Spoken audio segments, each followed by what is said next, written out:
Is this the work of the evil mastermind Drake himself, or is this just a crazy Drake stan putting in the work for Drake? Now, Pusha T is being bombarded on Twitter with a bunch of hate out of nowhere. I mean, he's getting quoted from old interviews, getting quoted on features that people have posted from Pusha T, and they're all calling it trash, garbage, and it's out of nowhere randomly on social media, mainly on Twitter, and that prompted everyone to ask the question, what is going on? Why all of a sudden is Pusha T getting attacked randomly?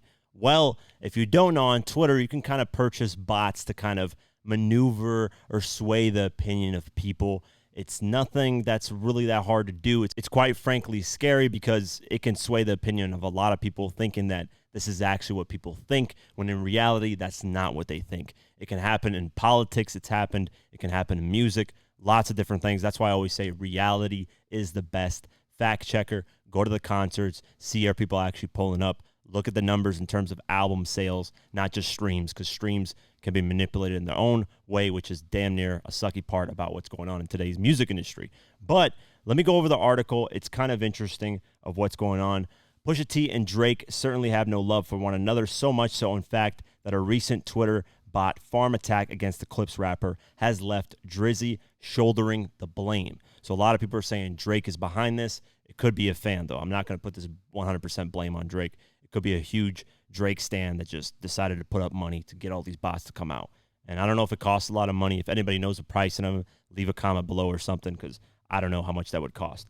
In a series of tweets fired off on Sunday, July 16th, Pusha T has been accused of everything from lying about pushing Ye to having flow as dry as the Sahara Desert to loving the smell of kids' bicycle seats. That's insane. The tweets, which were mostly quote tweets in a post made by Rap TV, all mention the Virginia native in a disparaging way, even though the post in question is about Yeet and Lil Uzi Vert's song, which recently went certified gold. So think about that.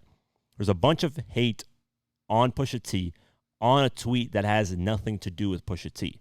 So clearly there are bots just off that alone. So it didn't take long for fans to speculate that no other than the Sixth God might be behind the cyber attack.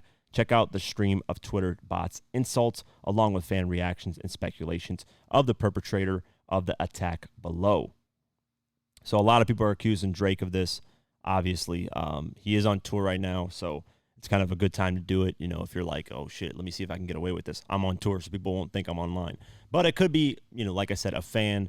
You know, it could be Drake's team just doing some shit without Drake's call. You know, sometimes that happens. But let me know what you guys think. Do you guys think it's Drake? Do you guys think it's a crazed fan? Do you guys think it's real? Do you guys think it's fake? To me, it's obviously fake. If it's getting quoted on a tweet that has nothing to do with Pusha T and it's straight Pusha T slander, something's going on where it's a bot or something like that. And that's the scary thing about today's time. Don't go off of solely what social media says, because there are a lot of bots in a lot of different conversations, not just music. At least music is harmless. You know, unless it's something really serious that gets involved where people are pushing narratives of like people getting killed or something like that, then it can be harmless. But this is just music debates, so it's not that harmful. In terms of other ways like politics, swaying the decision of voting, all that stuff, it's happened. There's insane bots that pop out when something gets posted. There's bots that come out and say, no, this is not the case, this is false, when in reality they're just all bots. And regular people actually argue with these bots. So it's a scary time to be on social media. And a lot of things are going to get manipulated and skewed as time goes on, because technology is going to get better. AI is going to get there, and we're going to get like deep fakes with faces, voices that aren't from the original people. So it's going to get really scary as time goes on. It's going to get worse and worse as time goes on. Hopefully there's ways to detect that. Hopefully these social media outlets point out, ways to detect this or ban these type of bots, find out ways to maneuver through them. So we'll keep our eye out and see if Pusha T responds to this, or if Drake, comes out and says, hey, this wasn't me, I don't know what the hell's going on. So, because Drake gets a lot of blame for a lot of stuff, which, some of it's warranted, some of it, if you can't prove it's him, there's no way that, you should accuse that he's the one that's doing it. So we'll keep our eye out, and this is the never-ending saga of Pusha T versus Drake.